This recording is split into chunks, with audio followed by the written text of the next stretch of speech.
Hello, Sue. How are you? That's all right. We'll get to it. Well, good morning. How's everybody this morning? Awake? Maybe. Probably not, since you're not responding. Okay, we're going to go into Prophecies of Christ. Back into this one. We're still in what I call the pre-gospel. In other words, the gospel being the death, burial, and resurrection. So this is before Christ is crucified, but leading up to the events leading up to his crucifixion. Okay?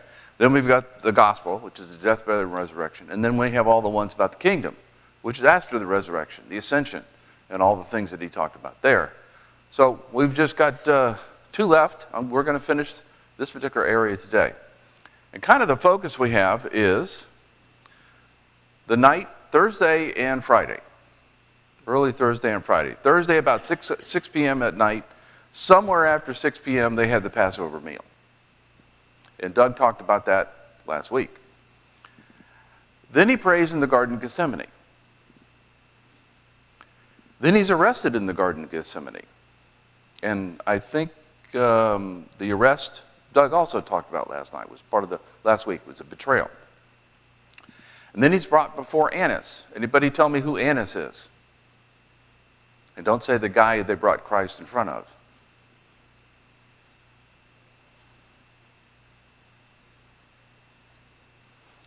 He's the father-in-law of Caiaphas, and Caiaphas is the high priest. So they took him to the father-in-law of the high priest that night to inquire him. He was like the former high priest or something too, wasn't he? I don't know what he was. I didn't read any history up on him to see whether he was or he wasn't. I just know the phrasing is a little bit difficult when you read it.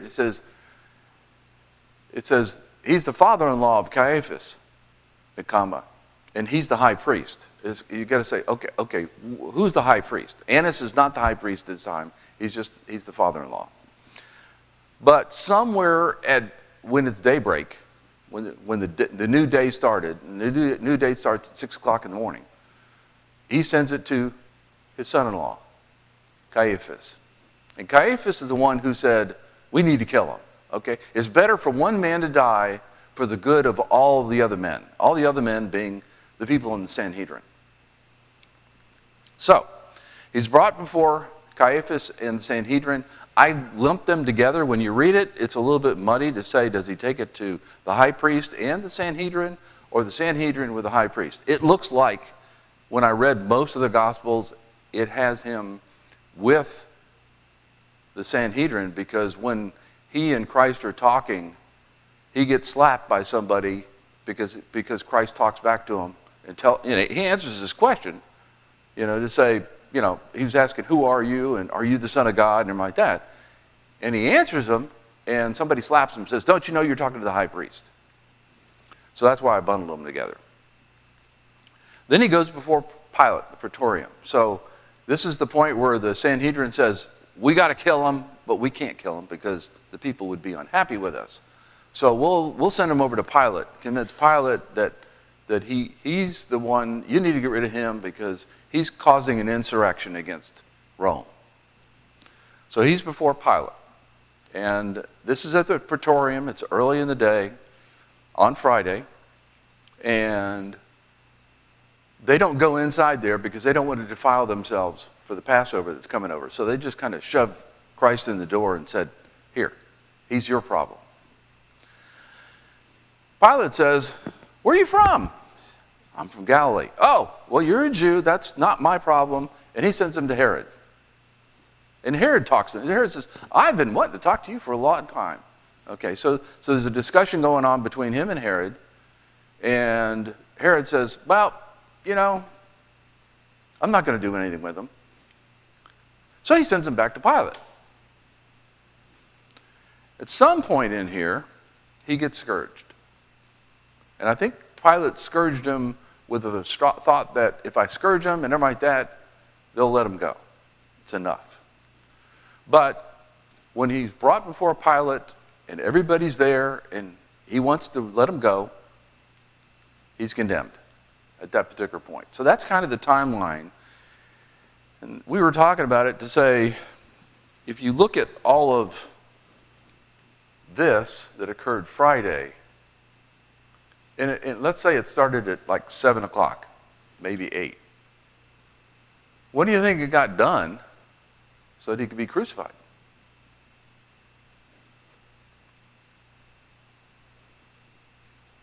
$10 o'clock? Maybe 10:30 in the morning? When did he die on the cross? What time? You remember? I believe it says the 9th hour of the day. What's the 9th hour of the day? It's 3 in the afternoon. So he was on the cross for 4 to 5 hours before he expired. Best I can do for the math, looking at the sequence of events. So we're going to talk about all these different trials and what happened in the garden from the standpoint of him praying, because I don't think you covered that last week, did you, Doug? No. Okay. So we're going to talk about that this morning, and that'll move us into the crucifixion to talk about starting next week. Any questions? Does this timeline help? Kind of orient it to say this is the sequence of events. Yeah, and I thought it's amazing. He goes through a trial at Annas, a trial at the Sanhedrin, a trial with Pilate, a trial with Herod, and back to Pilate again. That's 5. You know, nobody wants to really do what they want to do, right? Pilate wants to release him. Why? What was the big driver why Pilate wanted to release him? He knew he didn't do anything wrong, was one. That's a good point. And the other point, his wife. His wife says, don't touch this one. I had a dream. Stay away from it. And he tried. He really did try. But if he would have released Jesus instead of Barabbas, what would the Jews have done? They'd have rioted. Yeah, they'd have rioted it. And Pilate could be removed from his position as governor if he didn't keep the peace. So he had to keep the peace. Okay, so he rejected by leadership. This is the leadership that decided to take things into their own hand. It's in Isaiah. And I'm going to jump down to what it is where he's talking about it in Isaiah. In verse 13, it is the Lord of the armies. It's kind of interesting after they came back from the captivity in Babylon, it refers to the Lord of armies, but this is before the captivity. It is the Lord of armies whom you are to regard as holy, and he shall be your fear, and he shall be your dread. Then he will become a sanctuary. But to both houses of Israel, he will be a stone of stumbling and a rock of offense and a snare and a trap for inhabitants of Jerusalem. So here's where it's saying the people are going to reject him. Who I send, they're going to say, no, we don't want to follow him. And this is in 1 Peter where he brings it up. Peter's talking about it, where he's talking about the stone the builder rejected is a stumbling block offense. They will stumble, they'll be disobedient. Peter's talking about how the Pharisees and the Sadducees rejected Christ when he was here. So that's kind of short to say it was prophesied they were going to do that. Why did they do that? Why did they reject him?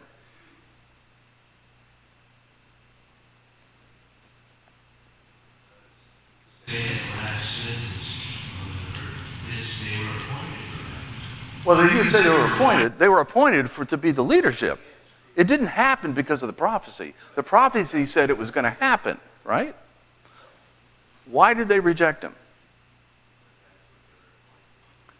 No, that's what was prophesied.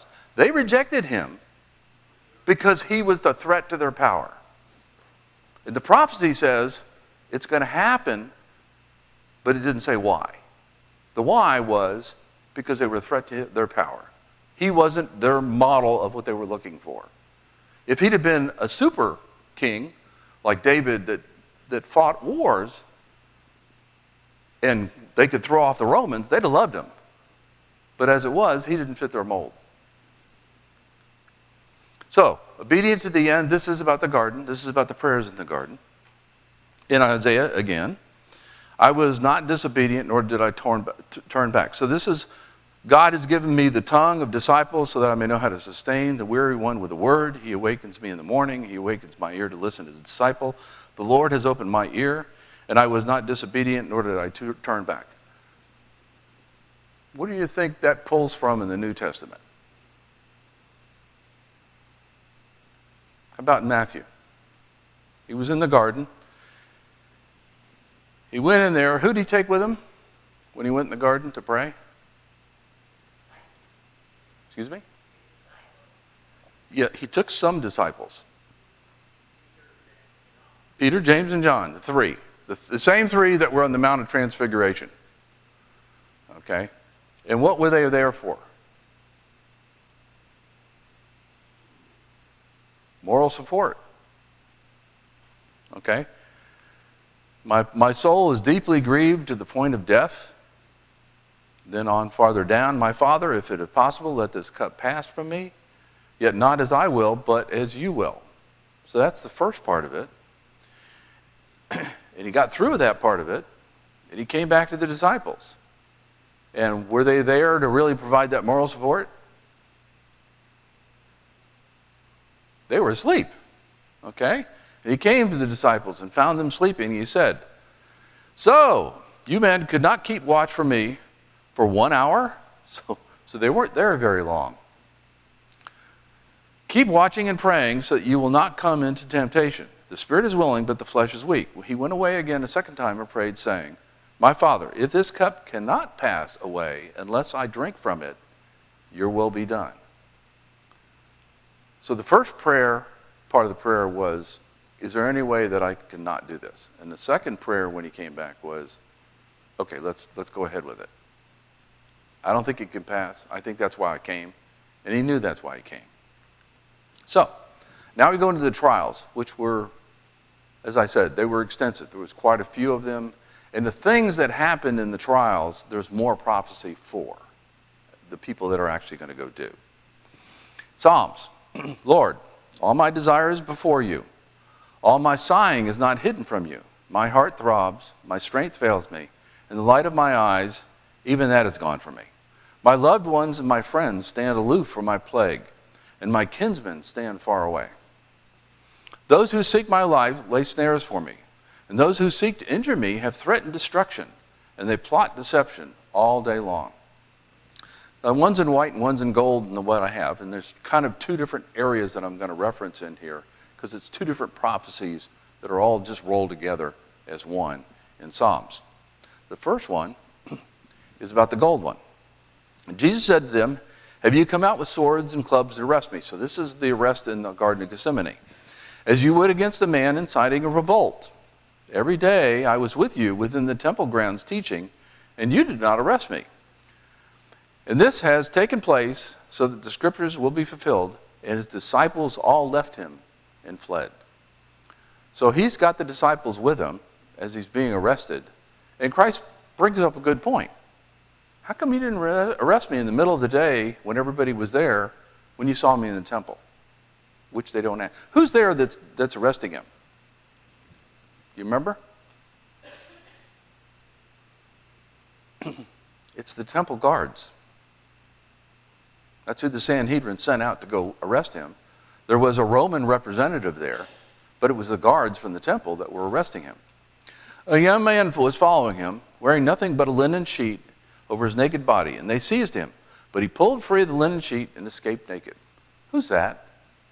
It's only in the book of Mark. Who's that? It's only in the book of Mark. Who's that? Mark. When he was young, he wrote that in there. Okay, so he was there. He was there in and around the area. But it's only in the book of Mark.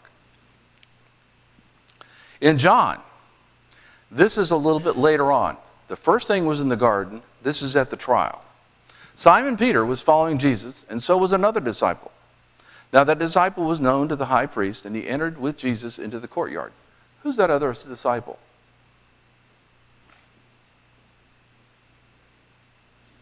And this is in the book of John.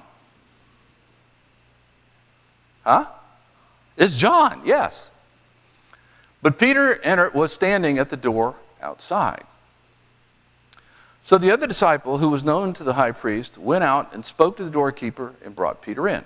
Then the slave woman who was the doorkeeper said to Peter, "You are not also one of this man's disciples, are you?" And he said, "I am not." But the slaves of the officers were standing there, having made a charcoal fire, for it was cold, and they were warming themselves, and Peter also with them, standing and warming themselves. So what's Peter going to do? He's going to deny. It's what he said. It's what Clayton said. He's going to deny him 3 times. And when the cock crows, it's going to come to him. So Peter was kind of standing off a little bit, but John was there, front and center. And he must have known Caiaphas, because they let him in while they were having their first trial. That one that went from Annas to the Sanhedrin, this is the one at the Sanhedrin. So this is later on, early Friday morning. This is the other piece that was in there as far as the snares and the traps. "Yet as for me, I know my Redeemer lives. And at the last," this is in Job, where it also talks about it, the same reference. "He will take his stand on earth. Even after my skin is destroyed, yet my flesh I will see God. Whom I, on my part, shall behold for myself, and whom my eyes will see, and not another, my heart faints within me." So this is Job when he's talking. "If you say, how shall we persecute him, and what pretext for a case against him shall we find? Then be afraid of the sword for yourselves, for wrath brings the punishment of the sword, so that you may know there is a judgment." Now, Job's talking here not about himself at this particular point, but you can kind of see it within the context fitting in, because what's going to happen to Jerusalem, it's about 33 AD. What's going to happen in about 40 years? We had talked about that 2 weeks ago, I think. Yeah, Romans are going to destroy it completely, okay? Which is what it talks about in 29. It says, "Then be afraid of the sword for yourselves." So those who persecute him, but they don't have any fit case against them. They don't really have any charge they could bring against Christ that's a valid charge. So in Matthew, "Then the Pharisees went and plotted together how they might trap him in what he said." So this is early. "And they sent their disciples to him along with the Herodians, saying, 'Teacher, we know that you are truthful and teach the way of God in truth. And do not care what anyone thinks, for you are not partial to anyone.'" So they're kind of bettering up here right now, though. They think they are. "Tell us then, what do you think? Is it permissible to pay a poll tax to Caesar or not?" So we've had lots of sermons on this. We've had lots of discussions on this. What are they trying to do? What are they trying to get Christ to do? Well, no, they're trying to get him to say one way or another, right? Okay.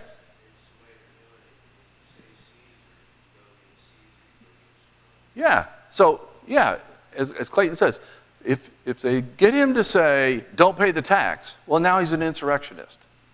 If he says, "Pay the tax," everybody in Judea hates the Romans. So they're looking to drive a wedge. And his answer is, "Render unto Caesar that which is Caesar's, and what is God's to God." So they give him an answer. At this particular point, they go, "That's a really good answer." And they just kind of go away. They say, "Well, that didn't work." But later on, in Matthew, in chapter 26, when Jesus had finished his words, he said to the disciples, "You know that after 2 days the Passover is coming, and the Son of Man is handed over for crucifixion." So Christ has been talking about the Pharisees there in the temple area. At this particular point, at that time, the chief priests and the elders of the people were gathered together in the courtyard of the high priest named Caiaphas. That name keeps coming up. And they plotted together to arrest Jesus covertly and kill him. So at that particular point, 2 days before the Passover, this would have been when? Wednesday. That late in that week, they said, we need to capture him, but we need to do it where nobody's watching us. And then we kill him. We can get rid of this problem. So there's that prophecy in Psalms.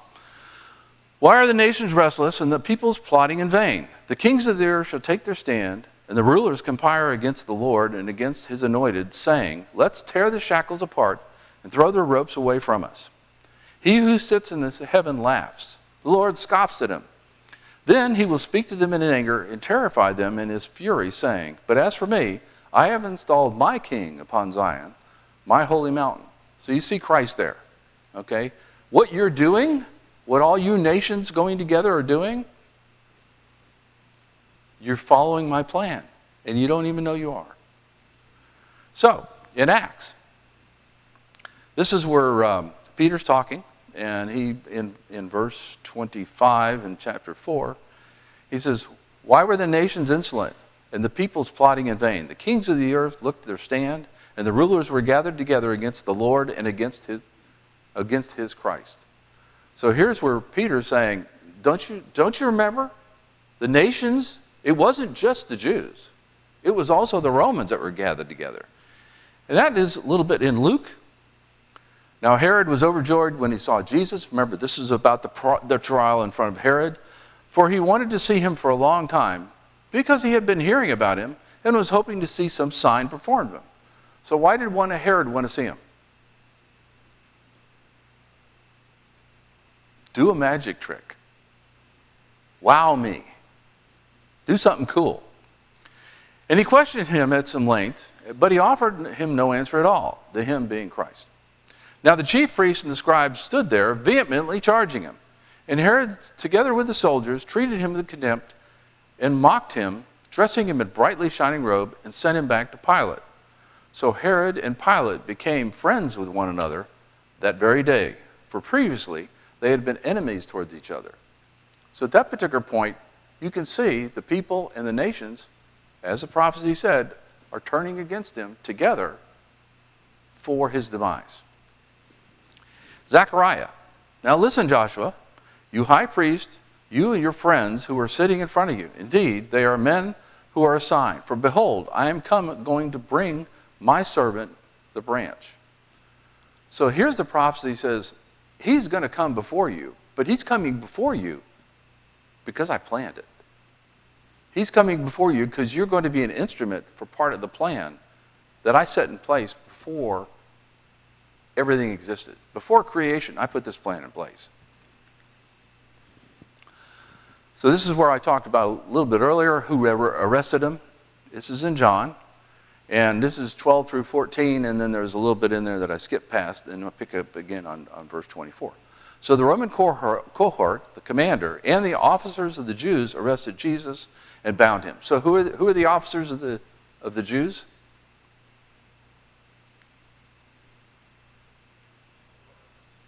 Excuse me? It's the temple guards, okay? So they did have a Roman cohort. In other words, the commander of the cohort. He was there, and also with him was the temple guards. But those are the ones that bound him. The officers of the Jews arrested Jesus and bound him. So the Roman cohort was there just watching. It was the Jews that were doing this. And brought him to Annas first. So this is the first part where they brought him to Annas. For he was the father-in-law of Caiaphas, who was the high priest that year. Now, Caiaphas was the one who had advised the Jews that it was in their best interest for one man to die in behalf of the people.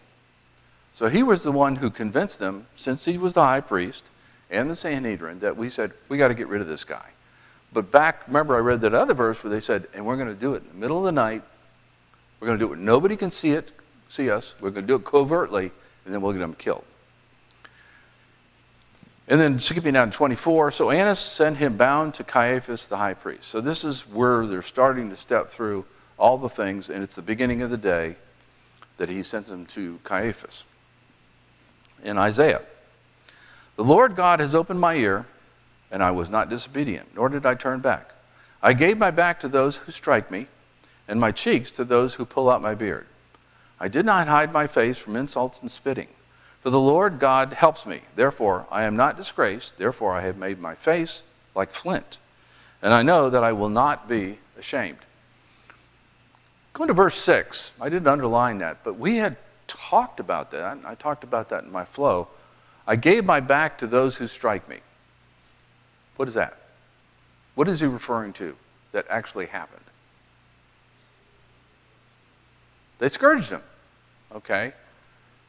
And they scourged him with about an inch of his life, okay? I mean, it ripped up his back bad. He was bleeding badly. when they did that. But the one I did was, I did not hide my face from their insults and spitting.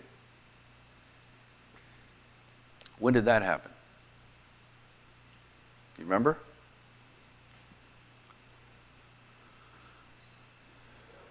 Huh? In the courts, It happened during the trials. during the trials. Exactly. Okay. They were mocking him. In Matthew, Jesus said to him, "You have said it for yourself, but I tell you, from now you will see the Son of Man sitting at the right hand of power and coming on the clouds of heaven." So this is where Christ is talking to the Sanhedrin. And he's talking to Caiaphas specifically. Then the high priest tore his robes and said, "He has blasphemed. What further need do we have of witnesses? See, you have heard the blasphemy. What do you think?" They answered, "He deserves death." So he was orchestrating all this. Did they really expect the Son of God? I mean, you have all the scriptures that's talking about the Son of God, right? Well, now they got the Son of God that came in front of them. How should they have known he was of God?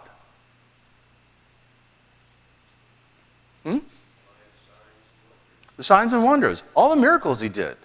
Okay? He did all those miracles. Why?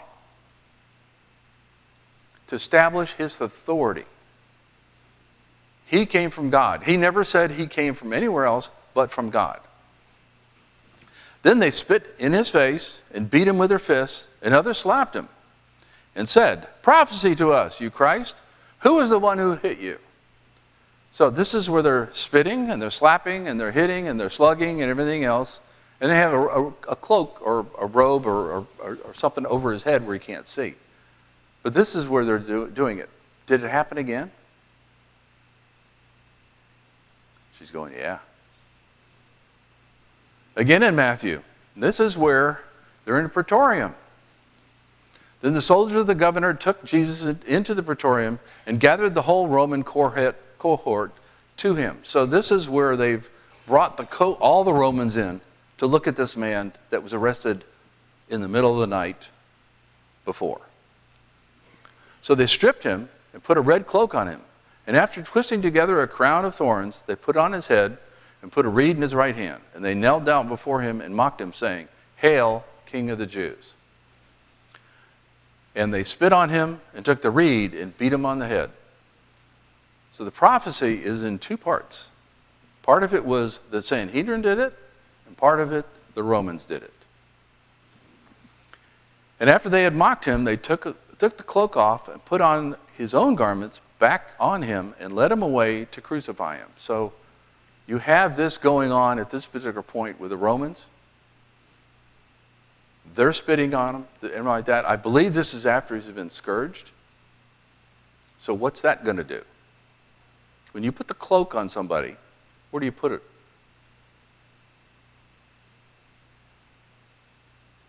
On their shoulders. If he's bleeding and he's starting to coagulate, what's it going to do with the cloak? It's going to stick. When they rip that cloak off, what's it going to do? It's going to tear it all up again. In Psalms, "But I, like a person who is deaf, do not hear. And I am like a person who cannot speak, who does not open his mouth. Yes, I am like a person who does not hear. And in those mouth there are no arguments. For I wait for you, Lord. You will answer, Lord my God." What's this referring to? And this is the trials. Lamb to slaughter. What defense did he offer? None. What might have happened if he did? Could he have defended himself? Yep. He was doing the Lord's will. He'd already made that decision to say, here's why I came 33 years ago. The night in Gethsemane, he prayed for it to pass from him, but he said, we're going to go ahead with it. But the only way it was going to work is if he really didn't offer defense. He responded to some questions, but he never offered a defense. In Matthew chapter 27, Now Jesus stood before the governor, and the governor questioned him and saying, and who's the governor? This is easy. Pilate. So, you're the king of the Jews. And he said to him, it is as you say.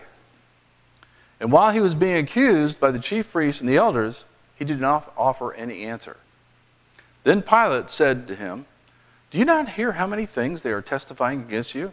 And still he did not answer him in regard to a single charge. What was their charge? What was their main charge that they had that they tried to get the Romans to substantiate? Somebody said something. Didn't I? I thought I heard it wrong. He says he's king. Said he's king. But, King Herod was a king.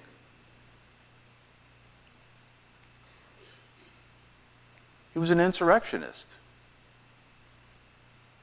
He's going to lead a fight against Rome of the Jews against you. Was that true? When the disciples said, hey, can I sit on your right hand and can I sit on your left hand? What did he say? My kingdom is not of this world.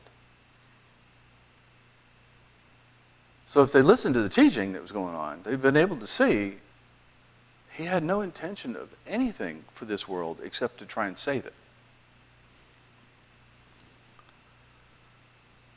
But he didn't have any charges that he defended himself against. So when they said, hey, he's an insurrectionist, he's trying to lead us against you, and everything like that, Christ didn't say anything at all. So the governor was greatly amazed. Here in Isaiah, there's several references here, and I'm going to talk about the two last ones, the green one and the orange one, but I'm going to read through here because it weaves through several different prophecies that occurred during that chain that I just went through on about the third slide. All of us, like sheep, have gone astray. Each of us has turned his own way, but the Lord has caused the wrongdoing of us all to fall on him. Who's the him? Rob, you said something. I saw your mouth move. Jesus, yeah.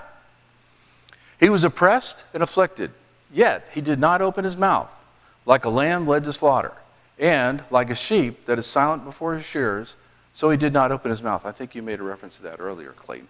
So that one we've talked about. We see that where that was that we just talked about earlier. By oppression, his judgment, he was taken away. We talked about that. That's the one in fuchsia. I like fuchsia versus pink. And what that is talking about is where they came in covertly in the middle of the night, and they took him, and they judged him, and they really didn't do it the way they're supposed to do it. And as for his generation, who was considered that he was cut off from the land of the living, for the wrongdoing of my people, to whom the blow was due. So here's where Isaiah is saying, we didn't get what we deserved. He's going to take it on himself for what we did wrong. That's us. That's all people who are following Christ. And his grave was assigned with wicked men, and he was with a rich man in his death, because he had done no violence, nor was there any deceit in his mouth. So actually, when we get to the part with the crucifixion and the death, which you may touch on next week, Doug, that verse 9 is a reference into following the crucifixion. So, the first one, in Luke, one of the criminals who was there hanged on, was hurling abuse at him, saying, are you not the Christ? Save yourself and us. So you had two people that were on either side of him. What was their chosen profession? No, they were both thieves. They were both thieves, okay? Which was kind of interesting. Being a thief, you were sentenced to the cross. So they must have been really bad thieves. You know, a lot of things they did. And they may have killed somebody to steal. We don't know. But they are termed as the thieves. And you've got two. What's the difference between the two of them? And don't say one's on the left, one's on the right. Yeah, one of them knows that it's Christ. Go ahead. One was saved and one was not. Vicki? Yeah, one of them said, was hurling insults that were kind of the same insult as the crowd. Remember the crowd were saying, hey, if you're the Christ and everybody like that, why don't you just jump down off the cross? Okay? And the thief is in that same one. So all those didn't understand it and were mocking him because he was nailed to the cross. But the other thief said, he don't belong here. I do. You do. We're both bad people. But he don't belong here. But the other responded, rebuking him and said, do you not even fear God, since you are under the same sentence of condemnation? And we indeed are suffering justly, for we are receiving what we deserve for our crimes. But this man has done nothing wrong. Even the thief knew he did nothing wrong. Pilate knew he did nothing wrong. But it was this whole secret deal that was going on with the Sanhedrin to keep their power, to keep their authority, to keep the money coming in to fill their pockets. Therefore, and this is where Pilate's talking to him. So I've kind of gone back before the cross. Therefore, Pilate said to him, so you are a king? And they answered, so you quickly for a king. For this purpose I have been born, and for this I have come into the world, to testify to the truth. Everyone who is of the truth listens to my voice. Pilate said to him, what is truth? So he lived in a society where truth was whatever was politically expedient. You're going to say it. It's like today, right? Yeah. And excuse me? Well, yeah, you debate opinions, though, as opposed to the truth. And after saying this, he came out again to the Jews and said to them, I find no grounds at all for charges in his case. So Pilate knew it. The thief on the cross knew it. I've got one more slide. In 1 Peter, for you have been called for this purpose, because Christ also suffered for you, leaving an example so that you would follow in his steps. So who's Peter talking to? One of the few books he wrote.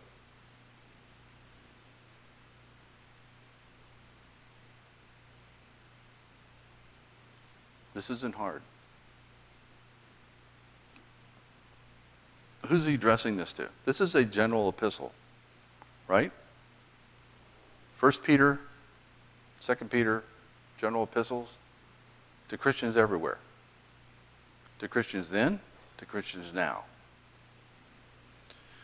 He who committed no sin, nor was deceit found in his mouth. So he didn't commit any sins. Why is that important? He wouldn't have been a spotless sacrifice. Yeah, it wouldn't have been the perfect sacrifice for us. And no deceit was found in his mouth. He didn't tell any lies, which would have been sin, right? But he didn't do anything to harm anybody. He tried to do everything he could to do for what purpose? I can't hear you. For us, okay? His whole point for coming here was to seek and save the lost. And you kind of see that in, for instance, the example where the woman is brought in front of him with adultery. And they want to stone her. What does he say?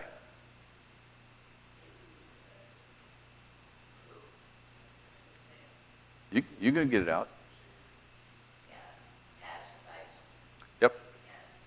Yep. He who is without sin cast the first stone. But per the law, what should he have done? Killed her. Matter of fact, with what he said, he who is without sin should cast the first stone. Should have been him. But he came with a specific purpose. His purpose was to seek and save the lost, to bring people back to Christ, to bring unity to those people who had faith in God together, within him, as the king, in his kingdom, which is a spiritual kingdom. That was his whole point. And while being abusively insulted, he did not insult in return. While suffering, he did not threaten. He kept entrusting himself to him who judges righteously. And who's that him? The Father. The Father. So he entrusted himself to the Father. How hard do you think it would be to be on that cross, to see all those people mocking and saying all those things, to basically just have compassion on them? It wasn't that he kept quiet. He had compassion on them. What indicates that he had that compassion?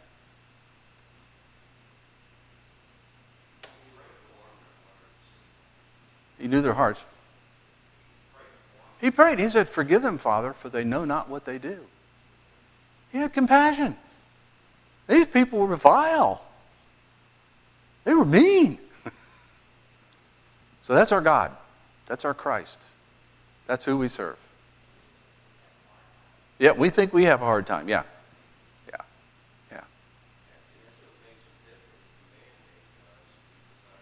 Oh, yeah. Man-made gods are very jealous and they're very...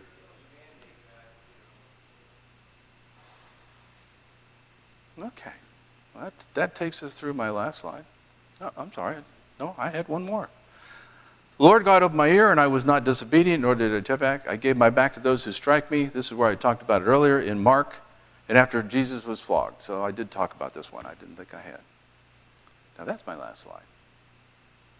So all these events get into a lot of detail leading up to his crucifixion, a lot of detail about his crucifixion. And if somebody was watching it and was knowledgeable, they had to go, wow, what a mistake we made. Colossal mistake. And that's what Doug's going to get into next week, is the actual crucifixion. Thank you.